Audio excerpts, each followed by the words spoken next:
Olivier Caillon, donc habitant de Montreuil. M'occupe de l'animation du conseil de quartier et je suis aussi président du comité des fêtes du quartier Villiers-Barbus. Pendant mes temps libres, c'est vrai que c'est vrai que je suis principalement sur ce quartier-là, il faut être clair, sur Villiers-Barbus. C'est vrai que après, je vais sur Ramna, sur Solidarité Carnot. Voilà, en gros, c'est les principaux, c'est les quartiers qui sont plus ou moins loin, mais avec lesquels on a des connexions et des similitudes. Après, moi, mes achats, je les fais sur le quartier. Euh, les, les loisirs, bon, c'est vrai que mon plus grand loisir, c'est la maison de quartier, donc ça prend pas mal de temps. Voilà, ici sur la maison de quartier, on travaille entre autres avec Salut les copains, qui s'occupe du four à pain qui se situe derrière la maison de quartier. Qui, pour les manifestations, fabrique le pain, les pâtisseries. On travaille avec Booklib. Booklib, c'est une association qui a démarré au mois d'avril et qui fait, en fin de compte, qui redonne le goût de lire. Et donc, il dépose des livres dans plusieurs endroits, chez le boucher, etc. Et donc, le boucher, vous allez chez le boucher, vous prenez le livre qui vous intéresse, vous repartez, vous le lisez, puis vous le déposez après chez votre médecin. C'est le concept de Booklib.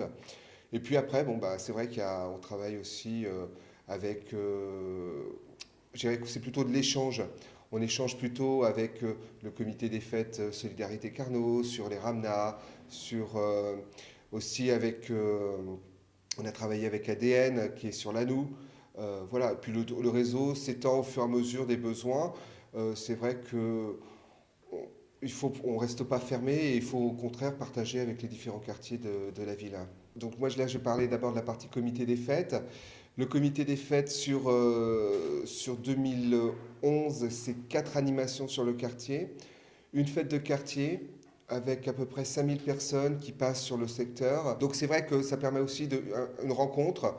Et puis tout ce monde qui vient sur un secteur c'est vrai que pour nous, c'est une grande victoire parce que ce sont toutes les tranches d'âge, la famille, voilà, vraiment le mélange. On a après Festivillier qui est souvent sur le premier week-end de juillet. C'est 2 jours de concert en après-midi à partir de 16 heures.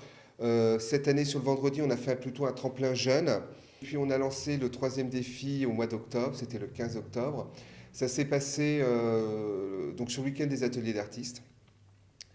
Parallèlement, donc il y avait le collectif Penthouse qui a peint sur la maison qui est sur le square, donc un arbre, je dirais, que je qualifierais bio-ionique avec un dinosaure.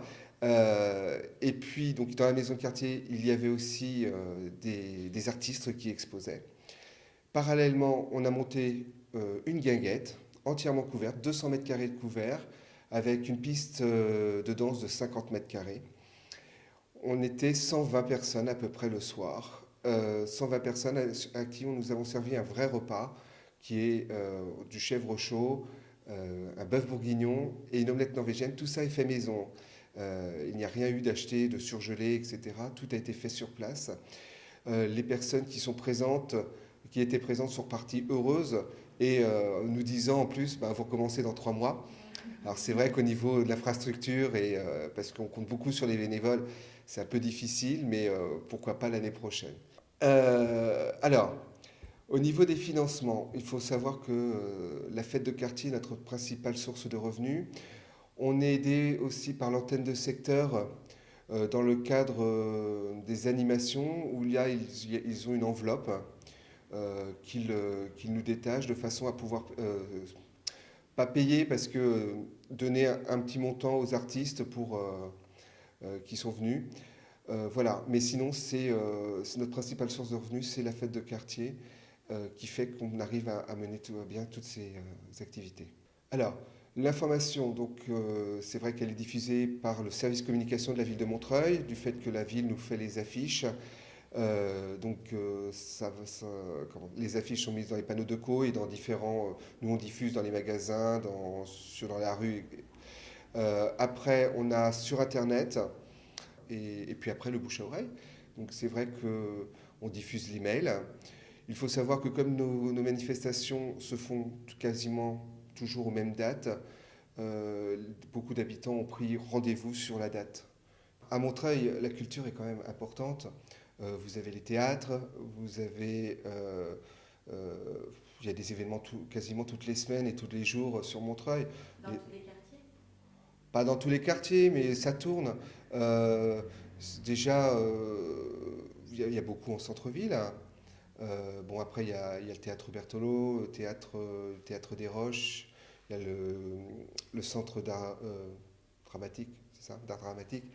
Euh, donc, mais toutes les catégories sont touchées, peuvent y accéder.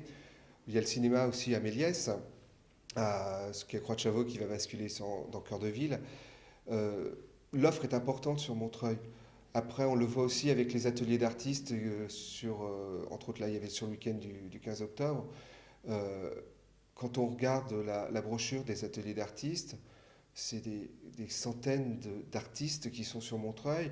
En gros, il y en a à peu près un par rue pour résumer, et que 2 jours ne suffit pas pour aller voir tout le monde. Donc il faut dire, bah, cette année, je vais faire tel secteur. Voilà. Ce qui montre que la culture, elle est présente, mais sous toutes les formes à Montreuil. Une vie associative qui est très importante. Alors, à vérifier, mais il me semble que c'est plus de 1000 associations qui, euh, qui, qui font le tissu associatif dans tous les domaines, de la solidarité à l'international, en passant par les quartiers. Et c'est vrai que c'est un plus, c'est ce qui donne une vie sur la ville. Bon, c'est vrai qu'au niveau global, on le voit, il y a des maisons qui se construisent, des immeubles qui se construisent partout. Bon, après, ce qu'il faut voir, c'est qu'on est en première couronne. Donc, ce sont la plupart du temps des personnes qui habitaient sur Paris, du fait que maintenant le prix du mètre carré sur Paris est aux alentours de 18 000 euros de mètre carré, fait que ben, les habitants ne peuvent pas continuer à vivre sur Paris et donc vont sur la première couronne. Donc c'est vrai que la ville s'agrandit. On est à 101 000 habitants prochainement et ça augmente vite.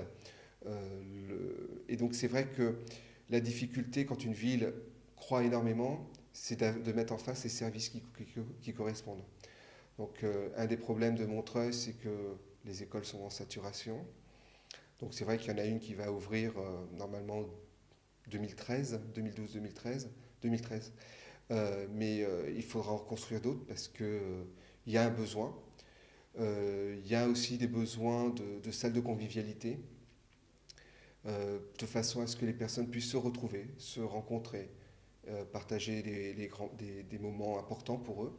Et ça, c'est vrai qu'il n'y en a pas assez sur la ville. Et puis après, il y a aussi, au niveau de l'accroissement, bah, il y a aussi le problème des transports en commun. Parce qu'on avait des transports en commun qui étaient bien pour la population quand on était à 80-90 000. La population a augmenté et les transports en commun ne correspondent plus aux besoins. Moi, je dirais que c'est une grande ville qui est restée à la taille humaine. Euh, c'est vrai que, je vais reprendre l'exemple du quartier, j'aime bien dire que le quartier, c'est une ville dans la ville. Euh, la particularité, c'est qu'on se connaît tous. Puis bah, les nouveaux qui veulent faire connaissance, c'est facile. Donc on a gardé cette humanité, cette relation. Et c'est vrai que quand on se promène dans la ville, eh ben, on le ressent, cette relation. On sent que bah, on va pas se faire la gueule toute la journée, on va essayer de communiquer. Donc je pense que ouais, je le clarifierais comme ça. Une ville à taille humaine. D'accord.